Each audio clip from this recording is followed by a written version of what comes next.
welcome very much to Conversations, where it's a pleasure for me to welcome once again to Conversations a friend of Conversations, Ravi Batra. For the fourth time now, he's been a guest on the program. He'll be well known to the audience, I'm sure, as having been the author of the major best-selling book, The Great Depression of 1990, which was in the New York Times bestseller list, I think, for over a year. And also the book Surviving the Great Depression of 1990.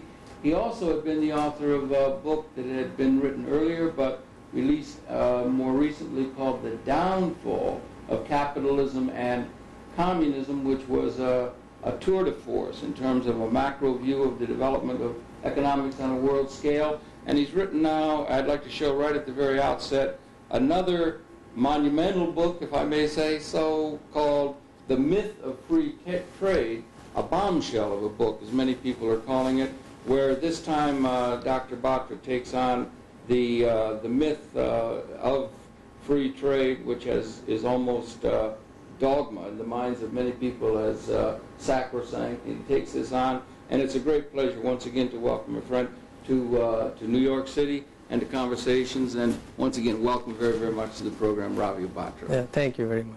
I wonder if we might take it up. There'll be many people who will be very familiar with your work, obviously, as you're aware. This question of the Depression, 1990, I wonder generally, what is your sense of things now? Having looked at, we had this, certainly we had the recession that you called, that started in 1990. You had said that we were heading in the downfall book. You said that communism was going to fall, capitalism would fall, and that it would begin with the recession that would begin in 1990. I wonder if you can put us in terms of your overall view of developments. What's the prospect for capitalism? Where do we stand? We had a recession in 1990. Our economists tell us we're out of the recession, a jobless kind of growth that we have now, or coming out of the recession. But where in general terms and in macro terms do you see the world economy and the capitalist economy at this time, this being June 21st, the equinox, 1993, just to date it? Okay, well, what I'll do, I'll put into perspective whatever I have written, and where we are heading right now, and where free trade fits into all these books that I have written, and where we are at this time. Yeah. The first book I wrote dealing with Sarkar's views was in 1978. It was called The Downfall of Capitalism and Communism, written in 1978. But the book did not go anywhere because of its title. Yeah. People ridiculed the title. They said, what, both systems collapsing? What will replace them? And both systems are so strong. Yes. Especially communism. They said, God, they have an invincible army. Yes. Who is going to bring about their downfall? Yes. And I said, why don't you just wait? I have selected the year 2000 for the fall of both systems.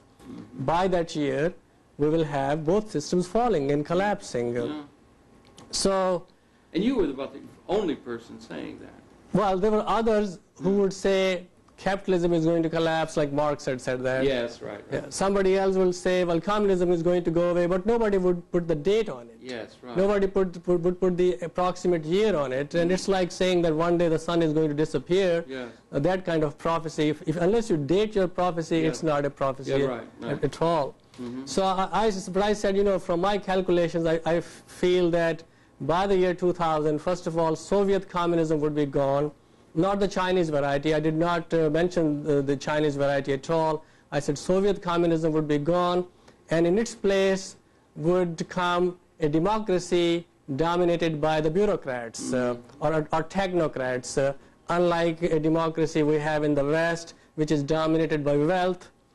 In the Soviet system, in their satellites, we will have an intellectuals democracy. That means a democracy dominated by their bureaucrats and technocrats and their educated people. These four groups at Sakar. Exactly, that's right. So I said their democracy will be dominated by their educated people, and educated people are essentially in bureaucracy, and they are the technocrats, they are the engineers and technology people, etc. And that's what's happening now in the Soviet system, in the ex-Soviet system. In Russia, or in Hungary or Czechoslovakia, you have people who are educated. The people of education are controlling the system now.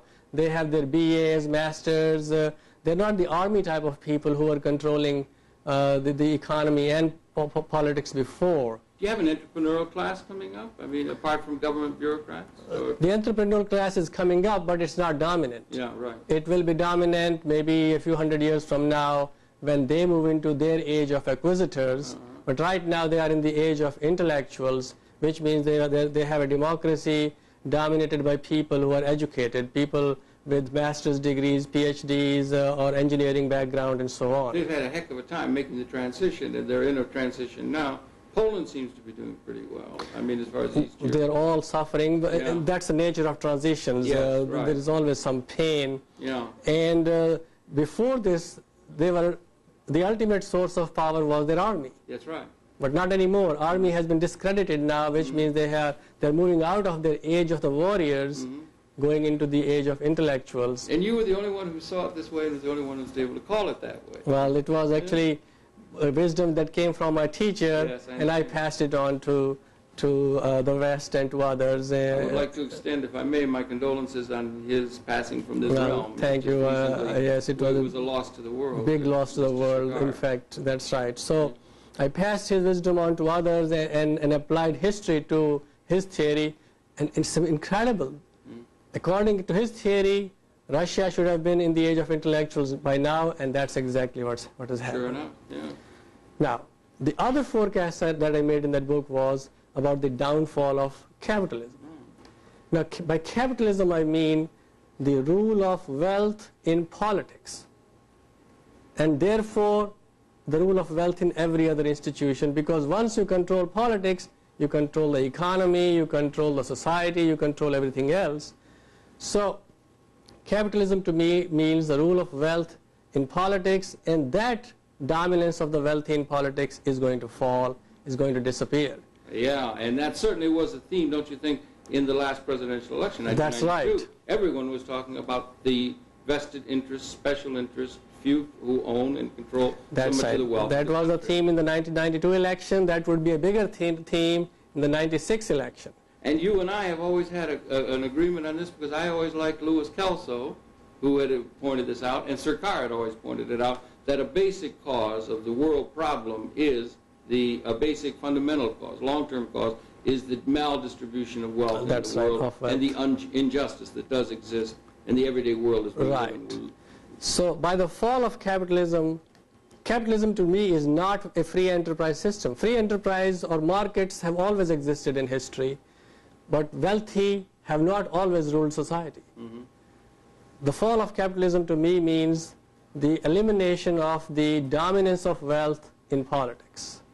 That's a larger scale thing, and the end of monopolistic capitalism. That's the end of that side, and this, which we have been in a monopolistic capitalism. We are in monopolistic capitalism, and the wealthy, since they dominate politics, they also have created monopolies in the economy. They dominate those monopolies. Yes, right. And these are the people that let's just say another name that's well known to others is, beyond the major candidates of the two parties, Mr. Perot, who has been talking about the special interest, meaning the foreign lobbyists. Or big business. Or big business. We want to talk about that. But there was this massive discontent, unheralded. William Grider wrote of it, and others wrote of it. There was massive discontent manifest, not only among the poor and the poorest, but among many of the middle class who have a sense of malaise about the way the situation is. Things aren't working out according to hope. Right. Okay, so we talk about the downfall of the dominance of wealthy. The influence of wealth will be eliminated from society. And that's still the first book I'm talking about. You see that happening. That hasn't happened. No, that hasn't happened yet. We're still in that phase. We're in the phase. And the transition phase. And by the year 2000, either after the election of 96 or after the election of 2000 in America, the influence of wealth will be gone from the political system here. That's an absolutely amazing statement for anyone who lives in the United States, where everything is so materialistically, seemingly. If you That's right. This statement is as amazing as the fall of communism in 1978. Yeah. But so Then I wrote the book, The Great Depression of 1990. Yeah. That book was written in 1985, and that one predicted that there would be a depression starting as a recession in 1990. All depressions start as recessions. That's right. But they are named after the year in which they first start as recession. Like you look at the Great Depression of 1929, it started as a recession in 1929, became a depression in 1930 and thereon, but nobody calls it the Great Depression of 1930. Much They less call 33 or something, yeah. yeah, they call it the Great Depression of 1929. Sure. It started as a recession that year. So in that book, I have two dates, 2 years. One date is 1990 and the other is 1994. In that book, The Great Depression of 1990. So now I feel that by 1994, this depression, we are still in a recession, but for some sections of society, it is already a depression. Okay, let's stop right there for a minute. 1990, we definitely had, everyone recognized we went into, by classic definition, a recession. That's right.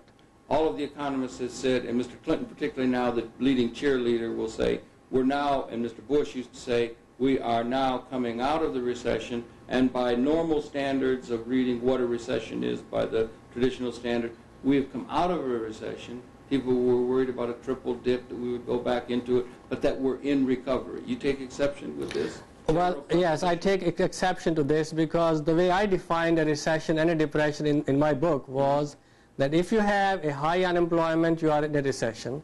And if you have an extremely high unemployment, something like 15 to 20%, and your incomes are falling, then you are in a depression. You define it that way rather than so many quarters of negative No, growth. right, because that's a technical way of looking at it, whereas recessions and depressions are associated with human misery, and I feel that as long as unemployment is high or your incomes are falling, then you are miserable. I mean, technically you can say we have growth, but essentially the economy has tremendous Well, everyone, now, even problem. the establishment economists, are now pondering over the fact that we are supposedly in a jobless recovery. That's right. And So- all of the big companies are downsizing, and we have all of these problems, and the malaise is there, and Mr. Perot's popularity still grows. Still grows. Well, see, some sections of the economy are definitely in depression. For instance, California. Yeah. 30 million people in California, that whole economy is in depression. New York and New England is not that healthy. Then you look at the elderly. The return on their money, they used to make 10, 11% before 89. Now they're earning 3 to 4% on their money. People with fixed incomes. People with depended fixed on that income. money to live, yeah. Right. They're making 3 to 4% on their money, and inflation is also 3 to 4%, so it essentially their return is zero. Return on their money is zero. And yet Mr. Greenspan will do all he can to try and keep interest rates low, and people try to keep interest rates low. Mr. Clinton wants to drive them even lower still in order to stimulate business. So that creates depression for the elderly, for the investment community, the elderly elderly investment. people. Yeah, right. That's right. That's a group that has lots of And it's a huge group. It sure is. It's a huge group. Yes, right. Right. With, I don't know exact figures, but there are millions of elderly people. They are in depression. Yeah, right. Okay. So your manufacturing sector is in depression because that sector is still shedding jobs after 4 years since 1990. We are in the 4th year of that stagnation at least. Yeah. So your manufacturing is in depression. California is in depression. The elderly, it's a huge chunk of society is in depression. So it's the graduates coming out of universities are facing the They are worst facing job huge problem. prospect in That's terms of that we can imagine, right? So I Big really companies, IBM Yeah. is laid off. The Mid-Hudson Valley of New York, which they never would lay off. Laid off thousands, and they're all downsized. and that problem is what I will discuss with the free trade when we come to the free trade issue. That is connected to free trade, but Okay, that is definitely part of all right. of this current recession and with some sections in depression. Okay, just to get the macro thing down a little bit more.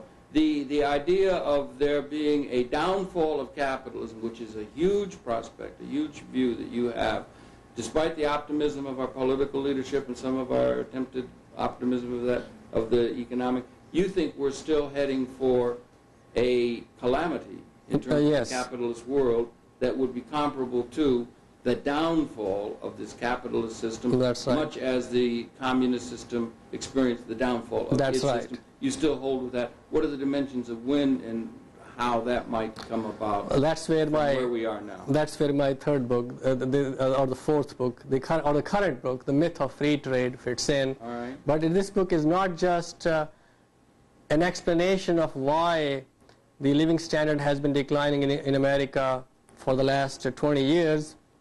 It also talks about, in fact, a big chunk of the book is devoted to an economic plan with the help of which we can revive the American economy. So the title of the book is The Myth of Free Trade, A Plan for America's Economic Revival. Right. Do you feel much of the problems with the American economy has been the fact that we've had this myth of free trade that we've been going into? That's right. The long-term problems have come from extreme concentration of wealth. All right.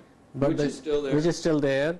And the short-term problem, the current one and over the past 2 decades, has come from free trade. Right. We want to get into great detail because that's what we're here about, really. But once again now, this idea of the downfall of capitalism, a depression, a super depression, a downfall, cataclysmic kind of perception, you can see these kind of things developing over the next even months or years. Next 2 years at the most. And over the next 2 years from now, and what would be, if you were to write that very negative scenario, what would you see happening?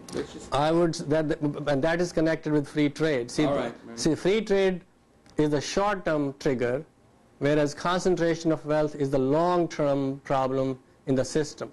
The extreme concentration of wealth has shaken the very foundations of the system, and free trade will be the final blow, which will bring about this, which will convert the current recession into a major worldwide depression. You see a major worldwide depression that is on the horizon then in real terms as cataclysmic as the 30s and so forth, or worse? It could be worse. It could be worse, but you know, government borrowing has been able to hide the problems.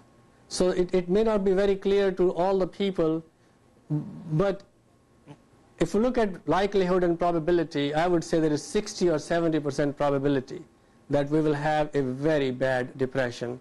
But it may be that some people still thrive, as they are right now. People thrived in the last depression. That's right. There are some people who were benefiting, who were prospering even in the last depression. Yeah.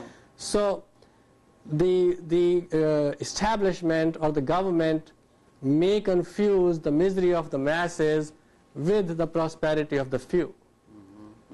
And then they can confuse the public. They're doing it right now. Yes. I mean, they're calling it a recovery, whereas, as I already itemized to you, the elderly are suffering, the California is suffering, New York and the entire manufacturing sector is in depression. Many of the young people. And many of the young people. Yeah. But still, they can create a rosy scenario and say, well, things are fine, and also, we don't just have to a bring problem. it in, the wealthy of the world, the division between the wealthy of the world and the unhappy masses of the world, that is increasing. That injustice continues on a steady basis and becomes worse. You look at it, in America, you have the number of people on food stamps is right now the highest in American history. 10%? Yeah. The number of individuals below the poverty line is the highest in American history right now. Poverty continues to rise.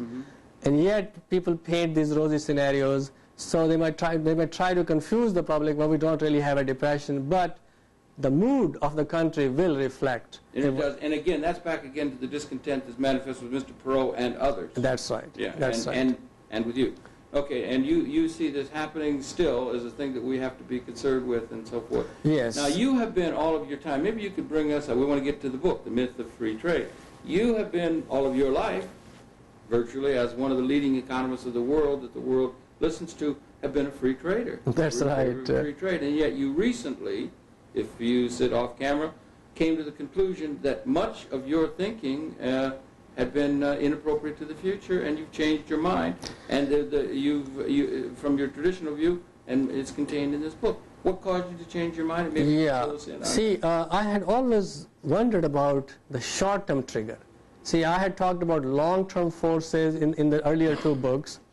The concentration of wealth. I had talked about the concentration of wealth, but could never pinpoint what the short-term trigger would be, which would convert the recession into the depression. And last year I found this answer. I had been teaching everybody, all my students, that free trade is the best policy for every country. This is the established conventional That's wisdom. right. This is the conventional wisdom. I had been taught that, and I had been teaching my students the same thing. Then sometime last year, at the beginning of last year, I was looking at a book called Economic Report of the President. This was a data report, a set of figures and statistics put out by the team of President Bush. And on page 346 of that report, there were some figures which kind of stunned me, because the figures dealt with inflation-adjusted wages in America. All right, right. Wages adjusted for inflation. Right. These wages had been rising from 1950 to 73, and then after 73, since 73, they had been falling, according to that one column, page 346 of that report. That essentially it meant that the living standard had been rising until 73, and then it began to fall after 73, and it had been falling since then. And this was the president's report. And this was not, that's exactly, this was President Bush's. This wasn't some think tank that had... No, this was the report of President Bush. And they just put it out there. And they were ignoring this. They were ignoring their own figures. What they were doing, see, this one page looked at the living standard applying to 80% of the population. I see. These wages, inflation-adjusted wage figures, these data apply to 80% of the population, and they were paying attention to the other 20% who had been gaining like crazy. Yeah.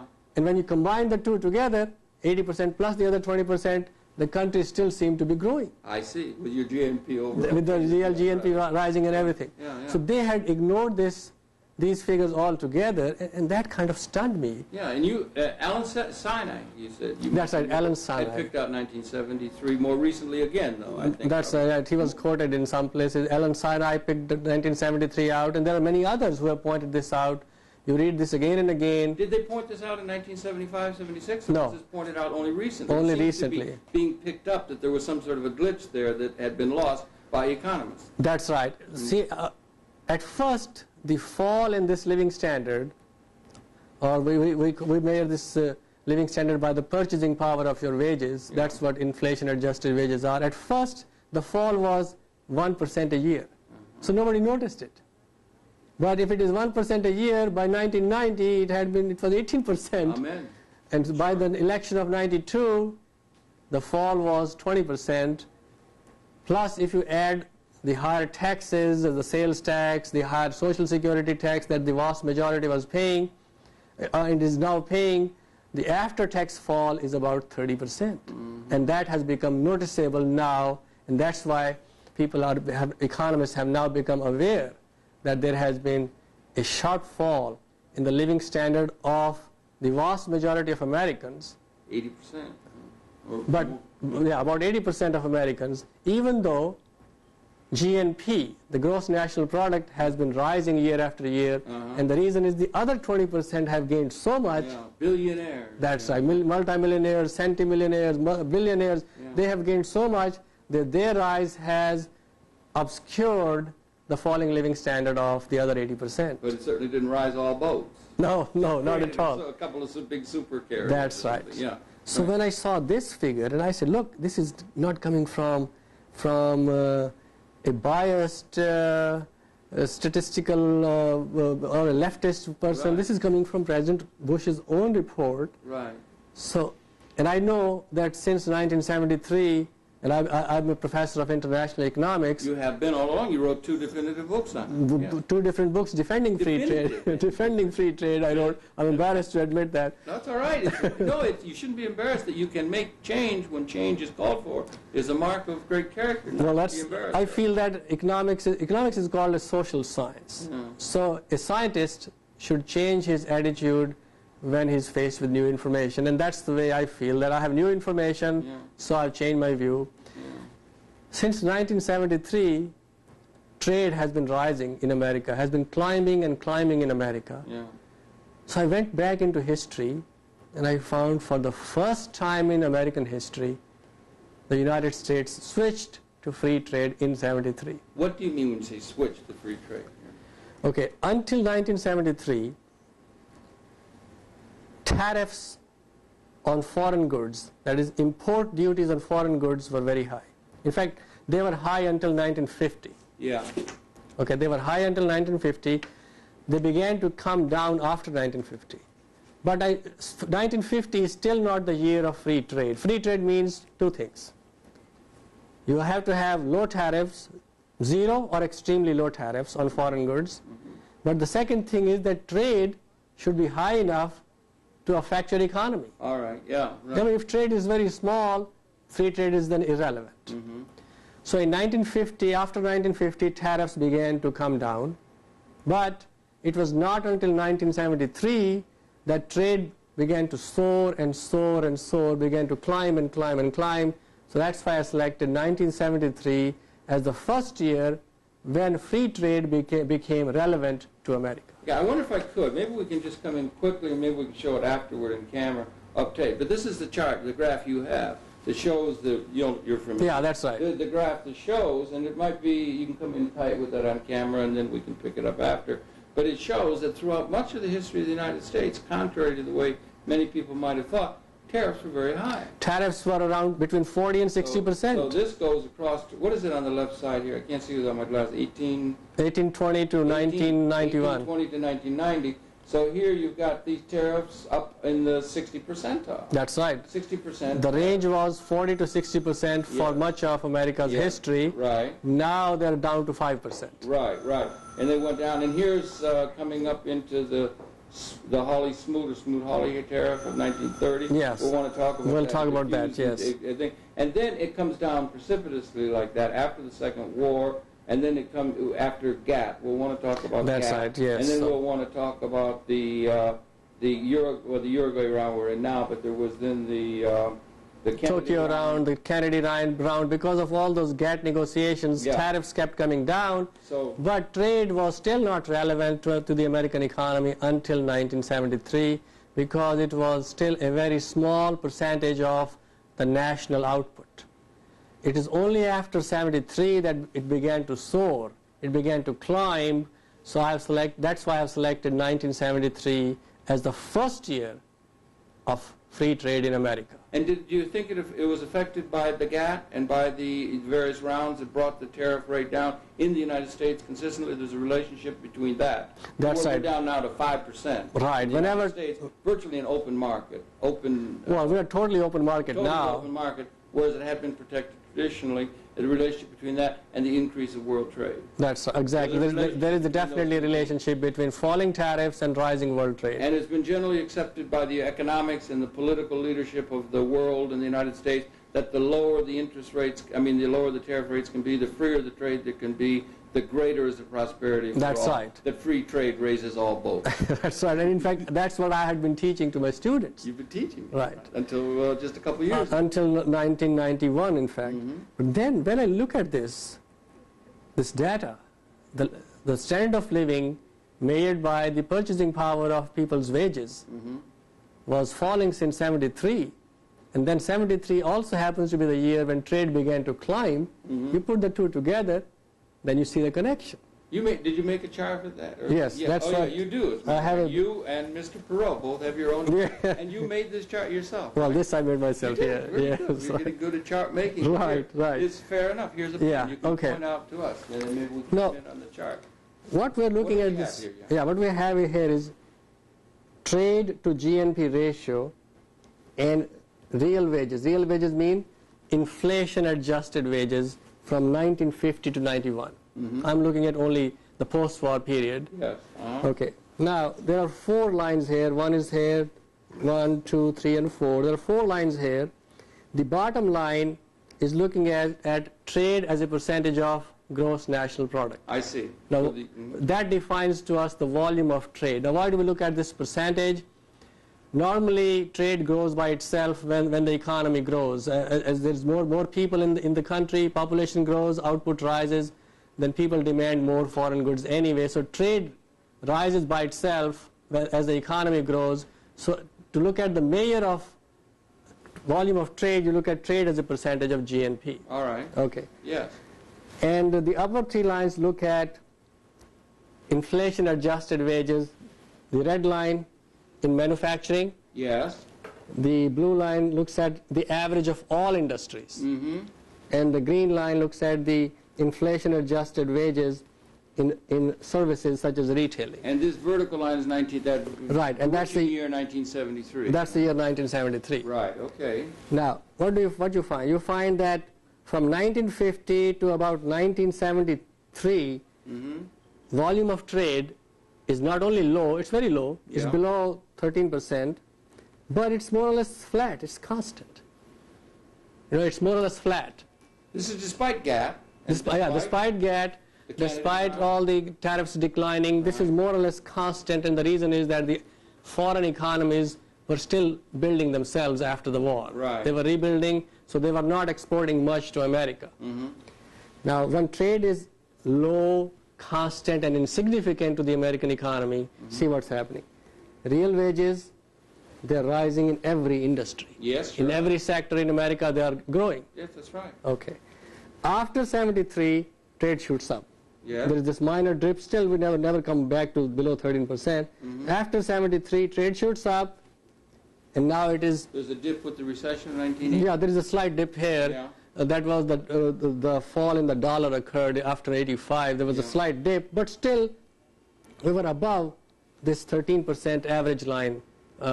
This is the average line. Right, it was above, far above this. Yeah. And so as soon as trade shoots up, look at what happens to real wages in every category.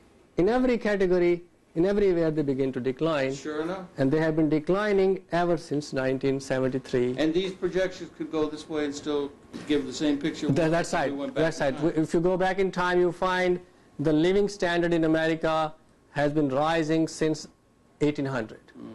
But trade was constant, more or less constant all through this period. Was low and constant. For the first year, in 73, trade began to soar, and for the first time in American history, the living standard has been falling. Amazing. Now that's the thing that really made you set up and look. No, this is so shattering. This evidence is so strong that kind of, and I began to think, I have been teaching something stupid to the people, to my students, that here rising trade is associated with declining living standard. So I began to re-examine the whole premise of the philosophy of free trade. That's hard to do. That's very hard to do. Yes. And that's exactly why I had to write a book. Otherwise, I would just have written an article and sent it to a journal, which I did, of course. But I went deeper into it, and here is what you come up with. So that makes that 73 a defining year. That 73 is then the defining year. So. Yes. So, and this chart then gives rise to all sorts of policy. What do we do next to revert? See, if we don't do anything, the future is the future is like these arrows. The future is falling wages, and arrows are. The future is in the direction of wages. If we don't do anything, right now the government is borrowing $300 billion a year. That's right. To get what? Debt, yeah. To get what? To get these declining wages. Yes, right. Exactly. Isn't that what we are getting from all this borrowing? We have a $4.5 trillion debt, another $300 billion deficit every year, and what we are getting in the bargain, we are getting declining purchasing power for 80% of Americans. As much as Pollyannish kind of talk about high wages, high jobs, and that everything is moving well, and as much as the smiles and everything, the American people sense that there's something wrong. They sense it because they are living from the real world. Yes, they live from paycheck to paycheck nowadays. Who has much saving left? They live from paycheck to paycheck. So I therefore have devised a plan. Yes. How to get back to where we were in 1973. That's the immediate goal of this plan. How to go back to where we were in 1973, and then how to continue to have a rising living standard. Now this is looking at the United States, and we've had the United States where it's following the Second War, there was devastation in Europe and in Japan and so forth, and we were very generous with the Marshall Plan, some see. We wanted to reestablish those economies to get them moving and so forth. We brought our tariff rates down, encouraged people to develop. Now they've developed very, very well. Japan, Germany, and other parts of the world redevelop their economies. What has been the situation so far as those countries are concerned? Yes, and those countries. Have we lost because they have won or benefited from this? Is it time to level the field, or what is the policy of these other governments, Japan, Europe, and others, on this trade issue and this free trade issue? Well, it seems like we have some difficulty getting into the Japanese market, and they haven't had this extreme free trade and open kind of attitude that the United States government has manifested. No. See, that's what comes as a big surprise to me, that every country that is trading with America has gained from the American policy of free trade, except America itself. So the theory, the truth, the correct way of thinking about free trade is this. Free trade helps that country where manufacturing expands. Okay. So the source of prosperity is manufacturing, not trade. The source, all right, that's an important other big major premise. The source of, let's call it, if we use Mr. Clinton's term, high wage, high job, high skill, high wage job. Let's call it high wage jobs. High wage jobs is manufacturing. Or whatever it is. Large. Yeah, the measure of the living standard is a high wage job, and the high wage jobs comes from manufacturing. Not from services. That's another on the aspect average. Of your thing is that we've been moving from a manufacturing economy to a service economy. And the cause of that is free trade. See, yes, people have been talking about this movement, this switch, this shift from manufacturing into services, but they have not connected it to free trade because they're afraid that they'll be ridiculed. See, free trade is like sacrosanct. Sacrosanct. Free trade is like a naked emperor. Yes, right. And nobody wants to say that the emperor is really naked. And nobody wants to be the first to do that, to do that. But there are people, there are economists who are aware of the fall in the real wage since 1973, but they have not connected it to free trade. They have connected it to declining productivity in America. We have this traditional view of having productivity be there. That's a question. There's some other things too that have to be brought in. It would seem to me is that we have increased technology, we have increased robotics, and increased production. Productivity is not falling, has not fallen in America. That's my premise. No, productivity hasn't. No. No. In America, if you look at again President's own economic report, productivity continues to rise. Yes. Yet people are making less in real terms. Do you think that there are people that are being displaced by advancing technology, particularly in some of these larger scale companies, and they're able to downsize because technology can take over and do what human labor had been doing in the past? That part is true. The rationale for paying money out, and still the ownership of all the technology is in so few hands, the real wealth, the capital assets are in so few hands, and this is another contributing factor to the problem of the wage or income distribution within the society? Well, it certainly is a problem for income distribution, but it is not the cause of the general decline in the living standard. Okay. Now, what you're talking about is automation. Yeah. Okay. Now, automation has been a problem for the past 200 years. I mean, automation is nothing new. No. But in the past, whenever there was automation, productivity would rise as it is rising now. But with rising productivity, your paycheck also grew. You also got more money and your living standard increased.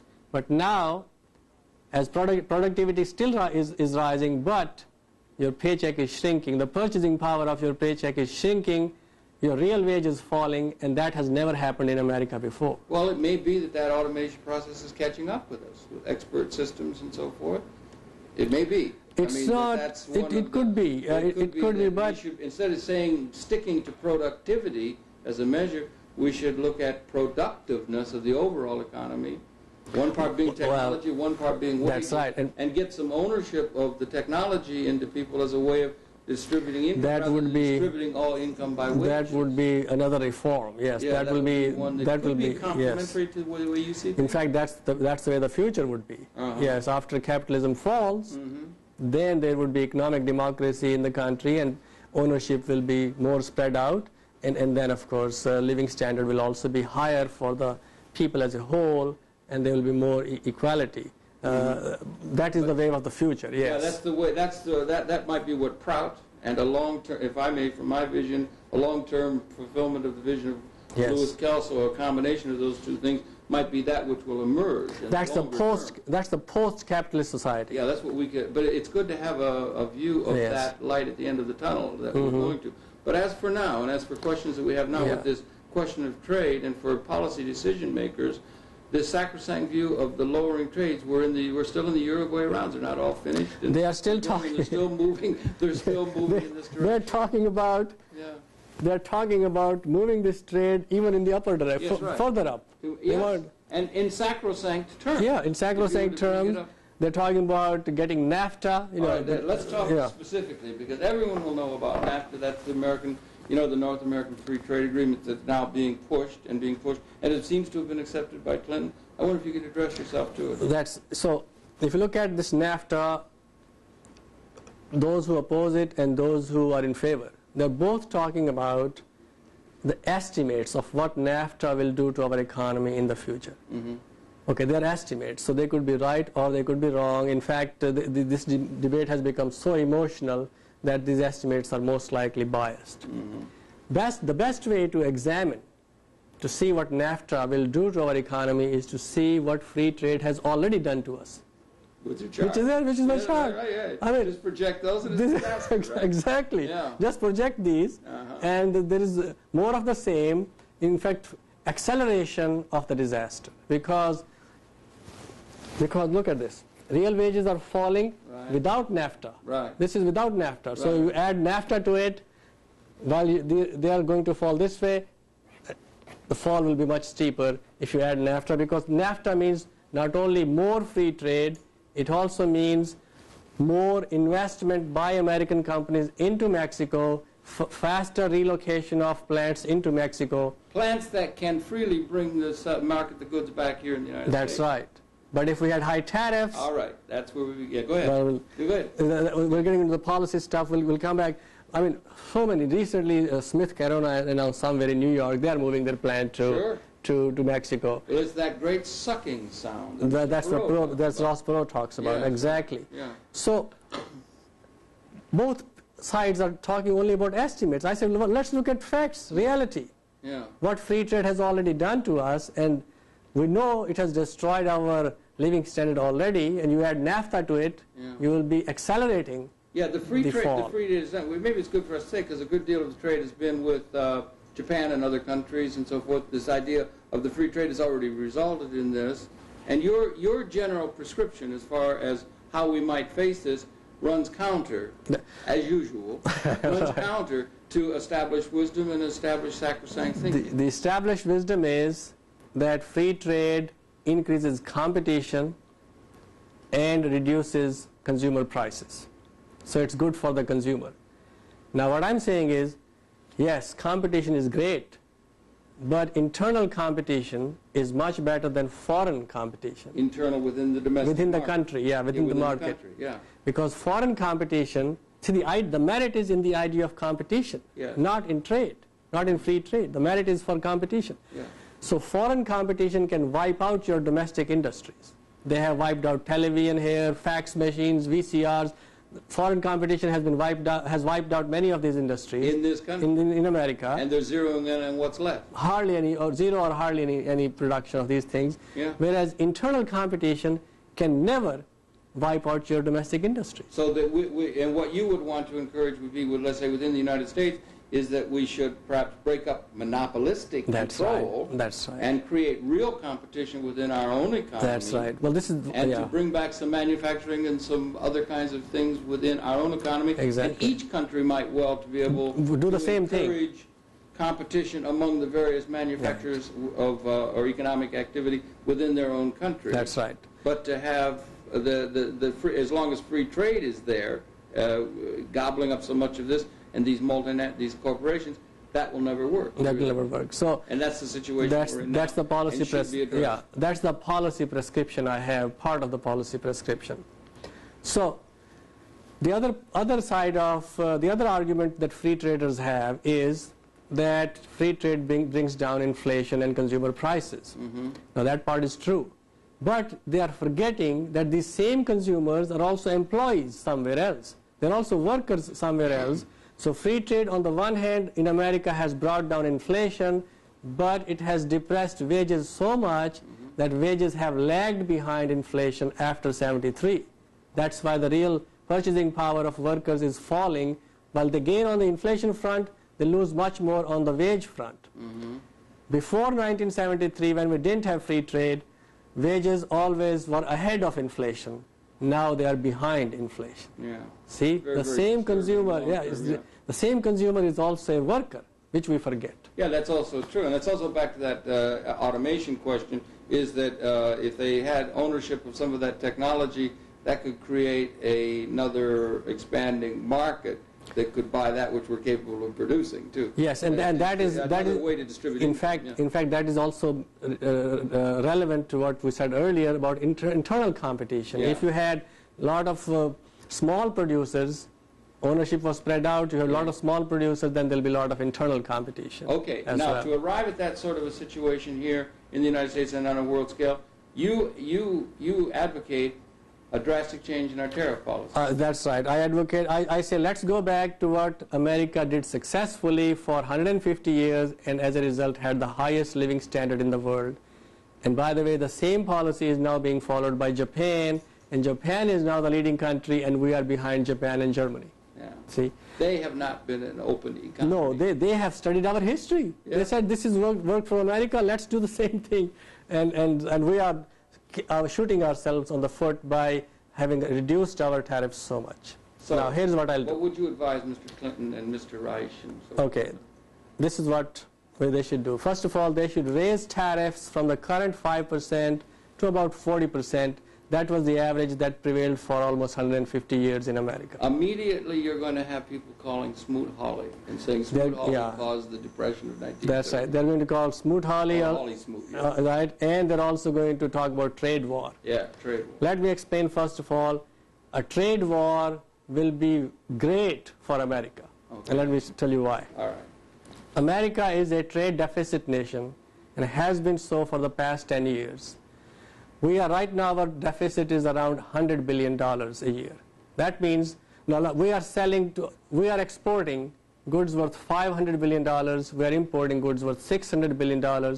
So we sell $500 billion, we buy $600 billion, so we have a deficit of $100 billion. Now suppose an all-out trade war breaks out. Let's look at the worst case scenario. And I'm not talking about the worst case scenario with my plan, but let's look at the worst case scenario. They don't buy anything from us. So we lose $500 billion in exports. But we don't buy anything from them. Our companies gain $600 billion worth of our business. 600 minus 500 billion, our companies are ahead by $100 billion.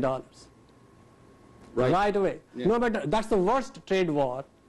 So our companies will have new business, new and extra business of $100 billion if we have the trade war. Now, suppose they pay $40,000 in wages as an average wage. Here. In America. Yeah. That's a good average wage in America. Divide 100 billion by 40,000. You have 2.5 million manufacturing jobs created in America in the very first year of my plan. If that were to happen. That's right. If they were to adopt my plan, if they were to raise tariffs from the 5% range to 40% range, trade deficit will disappear within 6 months. What would you see other countries doing? Okay. The other countries, I mean, as far as tariff policy is concerned. The other countries will raise their own tariffs. Raise their own tariffs at the same, if I may, at the same time that they take steps to break up monopoly? No, that's a separate question. Okay. We'll come to that question. The other countries will start a trade war with America, but as I said, it will be great for the country because no matter what happens, we are ahead by $100 billion. And nowadays, most countries are exporting and importing the same things. This we want to talk about. What do you call intra-industry or something? Yeah, that's what they call it. They call it intra-industry trade. They're importing and exporting the same things. We export cars, we also import them in large number. We import machine tools, we also export them in huge quantity. We're doing the same thing. Or even subparts to a process. They manufacture all parts of the world with huge transportation costs and pollution. And that is additional. Yes, and that's my one chapter in the book, that free trade is the biggest cause of pollution in the world. Yeah. And But you're encouraging that other countries also would increase tariffs. Yes. So to encourage internal production. That's right. To encourage internal production and to reduce trade. To localize production and to reduce trade. So when they reduce trade, we will not have all this transportation of goods occurring over 20,000, 30,000 miles across the seas, and all this transportation uses energy. Energy causes pollution. And those economic activities could be done to produce good-paying jobs if it was done within the country, rather than shipping it from all over the world. That's right. Shipping about. So the plan I'm saying will not only create 2.5 million jobs in the first year in America, it will also reduce pollution around the world. Above all, on top of that, the demand for oil will sharply fall, because you need all that oil to transport these goods across the seas. As the demand for oil falls, oil prices will also fall sharply. You had figures in there, the amount of energy that was used for transportation, for this bringing together of this vast complex of transport, and it was staggeringly It's high. staggering. The amount of, do you have it off the top of your head? It's what kind of accounting we can give for transportation in terms of overall energy? Let's just compare transporting goods versus producing goods. Yeah. That's the best way to compare them, because you can go sub-assemblies.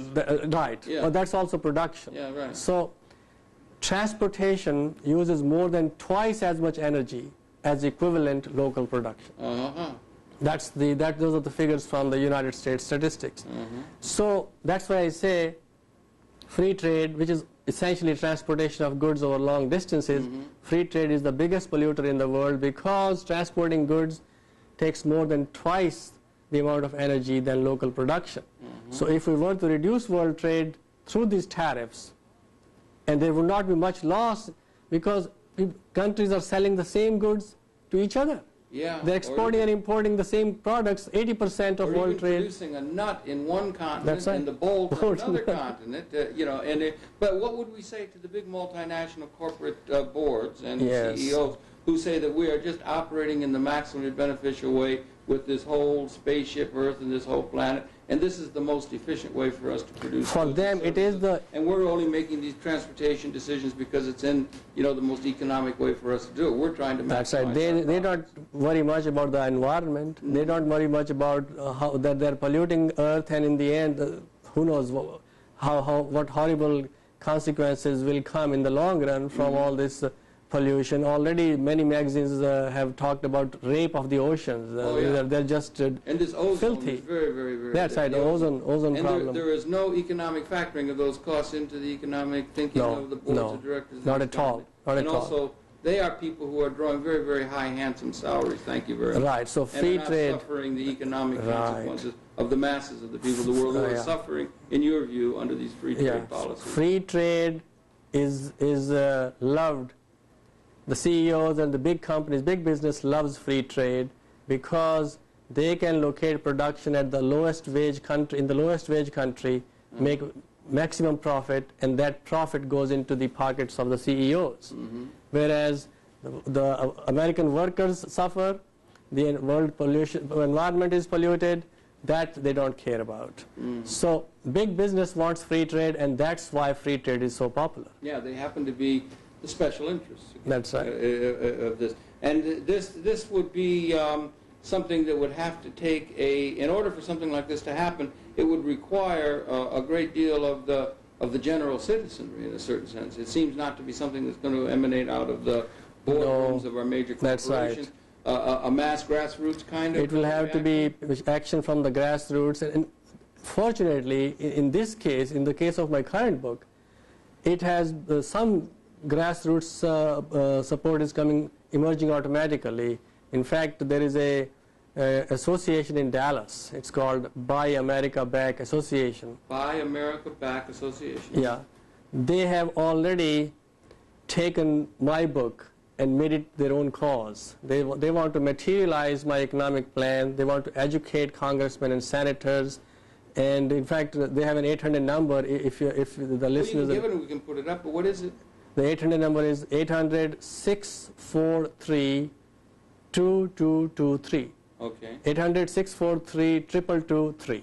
All right. Good. And so they're already trying to materialize this plan. I have been in touch with the people of Ross Perot. You have been in touch with the people of Ross Perot, because that is a major block of very, very angry people and who are looking for something. And Ross Perot has been the only one that I can see who's emerged staunchly against this specific NAFTA, yes. Which is right on the table That's now. right. He's against NAFTA, but I'm saying, well, NAFTA is definitely bad. But even without NAFTA, free trade has destroyed the Americans' living standard by 1/3. And even if NAFTA is not adopted, our real wages will continue to fall even as the government borrows $300 billion every year. So we are in a huge mess. So now President Clinton is talking about raising taxes on Americans, whereas my plan says instead tax the foreign goods. By taxing foreign goods, at least you will provide you will create 2.5 million manufacturing jobs right away, and you will raise a lot of revenue at the same time to reduce the budget deficit. This would be a wrenching change in the way things are It now. would be a wrenching change, but people are really afraid of trade war. And as I explained already, trade war is fine. Yeah, There is trade from our war. perspective it would be. Trade war from our perspective is great for America. It will hurt. Is it great for the lesser advantaged people of the world? Yes, it's fine for them too. It will hurt only those countries which have a trade surplus with America.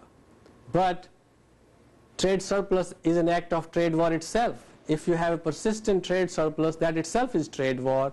So many countries have been conducting this trade war against America. We are simply not calling it that way. So trade war would be great for America.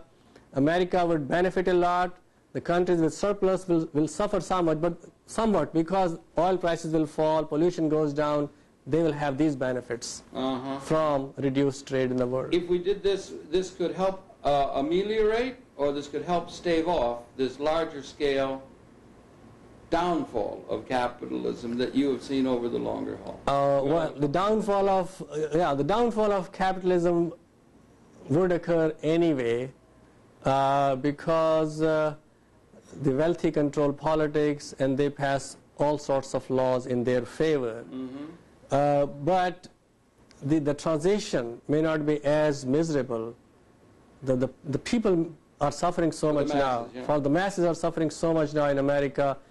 The highest number of people on food stamps, the largest number on poverty and homelessness. And this extends on a world scale. This extends exactly on the world scale. This suffering of the masses in America and the world will go down because we will not have a polluted world. Oil prices will fall with tariffs around the world. And one could say, it seems to me as we come up with the final seconds of this, or minute of this program, is that this would perhaps ameliorate the cataclysmic changes which would accompany the downfall of capitalism, which still seems, in your view, in the cards within the near-term future. Yes. And it would ameliorate the effects of that on the masses of the people, and it would help move us in the direction towards which a greater equitable distribution of wealth could emerge, either in some system of Prout or involving some of Kelso's, some of these other ideas, which is the light at the end of the tunnel, which we could see coming maybe toward the end of the millennium. That's right. That's right. So and move us in that right direction. We'll be moving in that direction. The only thing is, let's call it the downfall of the age of the wealthy. Yeah. Because people think, when I say downfall of capitalism, they think our whole thing is going to fall apart. Downfall of the rule of everything by money, big money. That's by big money, by big business, by big money. That will fall. Okay. Okay. Fine. Well. Okay. That's a big order. And as always, Ravi Batra has given it to us. It's good to see you, like always. Welcome. Thank you very much. New York. It's been your pleasure to have the Perceptions of Ravi Batra again. Let's show the book here at the end. Ravi Batra, The Myth of Free Trade. Happy to be able to bring you those perceptions. We invite you to tune in again, and we'll be coming back again next week. That's it, Ravi, once again. Thanks very, very much indeed. Good night. We'll see you next week. Okay, and then you can see. Well, as always, it's been your pleasure to